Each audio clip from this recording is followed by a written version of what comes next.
கொஞ்சோண்டு வடகம் போட்டுக்கலாம். சாம்பார் பெருங்காயத்தூள் போட்டால் தான் நல்லாயிருக்கும். பெருங்காயத்தூள் போட்டுக்கலாம். இப்போ வந்து இந்த பருப்பை புளி தண்ணி ஊற்றி நல்லா ஒரு கலக்கிட்டு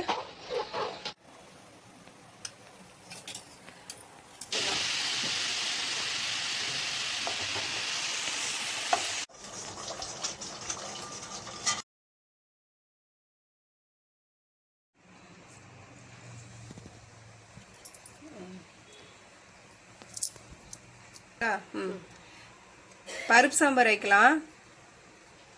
எண்ணெய் ஊற்றிக்கலாம். கடுகு போட்டுக்கலாம். கொஞ்சோண்டு வடகம் போட்டுக்கலாம். சின்ன வெங்காயம் கொஞ்சம் போட்டுக்கலாம். முள்ளங்கி போட்டுக்கலாம்.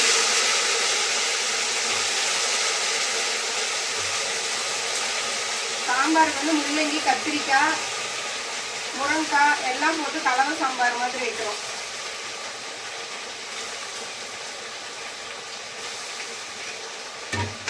கழுவிக்கலாம். போட்டு முருங்கைக்காய்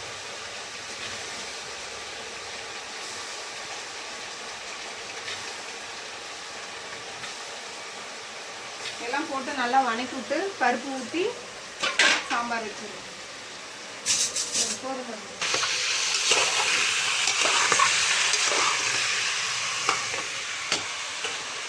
உப்பு போட்டுக்கலாம்.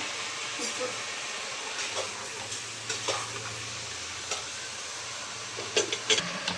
பருப்பு நல்லா வேக வச்சு குக்கரில் வேக வச்சு தக்காளி, மஞ்சத்தூள், பருப்பு எல்லாம் நல்லா வேக வச்சு எடுத்தாச்சு.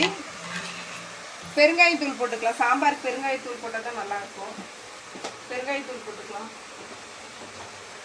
இப்போ வந்து இந்த பருப்பை அப்படியே எடுத்து ஊற்றிக்கலாம். கொஞ்சம் தண்ணி ஊற்றிக்கலாம்.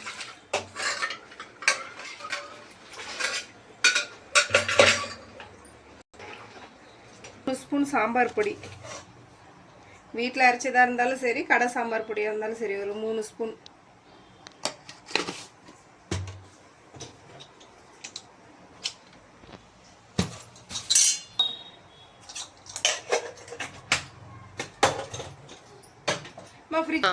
புளி தண்ணி ஊற்றிக்கலாம். சாம்பாருக்கு தேவையான அளவு புளி தண்ணி ஊற்றி நல்லா ஒரு கலக்கிட்டு பாருங்க, முள்ளங்கி, கத்திரிக்காய், முருங்கைக்காய் எல்லாம் போட்டு கலவை சாம்பார் வச்சுருக்கேன். இதை அப்படியே ஒரு 2 விசில் விட்டு எடுத்துக்கலாம். சாம்பார் ரெடி.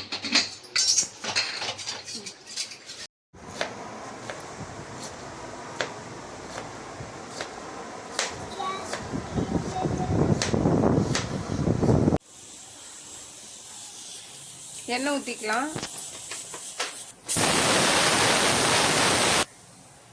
கடுகு போட்டுக்கலாம். 4 வெந்தயம் நல்லா கிளறி விட்டுட்டு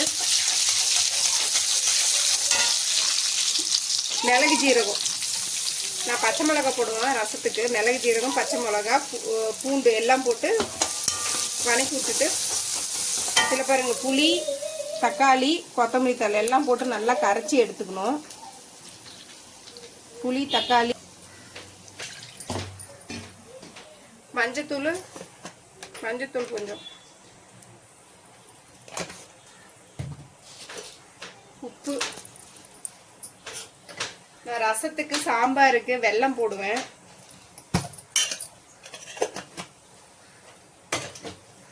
ரசம் கொதிச்சதும் கொதிக்க விடக்கூடாது, அப்படியே நுர கட்டினது எடுத்துடணும்.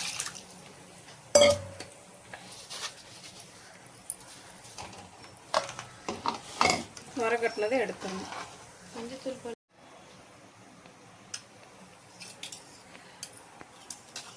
முட்டைக்கோஸ் பொரியல் பண்ணலாம். பட்டாணி, முட்டைக்கோஸ் போட்டு பொரியல் பண்றேன்.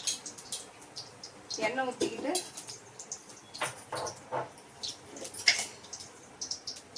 கடுகு போட்டுக்கலாம்.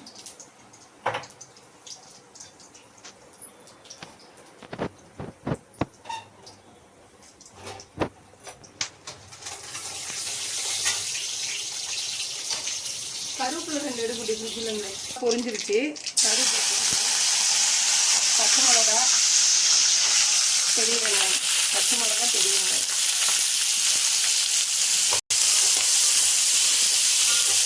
பட்டாணி போட்டுக்கலாம், பச்சை பட்டாணி.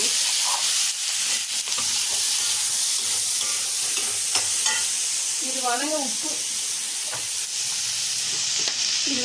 கொஞ்சம், காய் பட்டாணி எல்லாம் சேர்ந்து வணங்குறதுக்கு உப்பு கொஞ்சம்.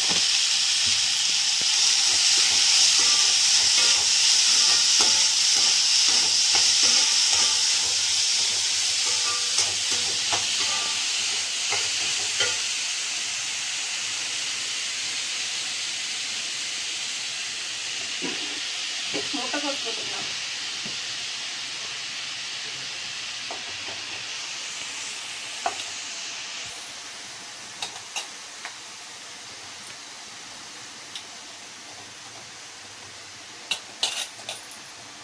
முட்டைக்கோஸ் கழுவி தான் கட் பண்ணி வச்சிருக்கு.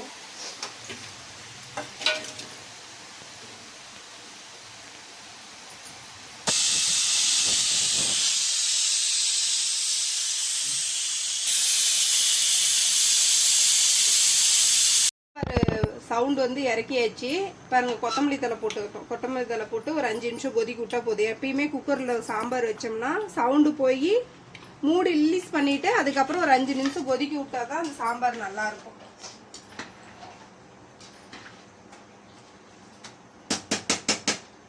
சாம்பார் கொதிச்சிருச்சு, ஆஃப் பண்ணிடலாம்.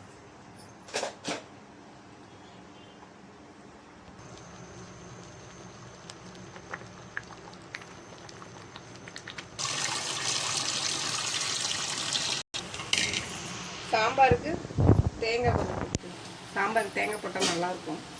சாம்பாருக்கு தேங்காய், முட்டைக்கோஸுக்கு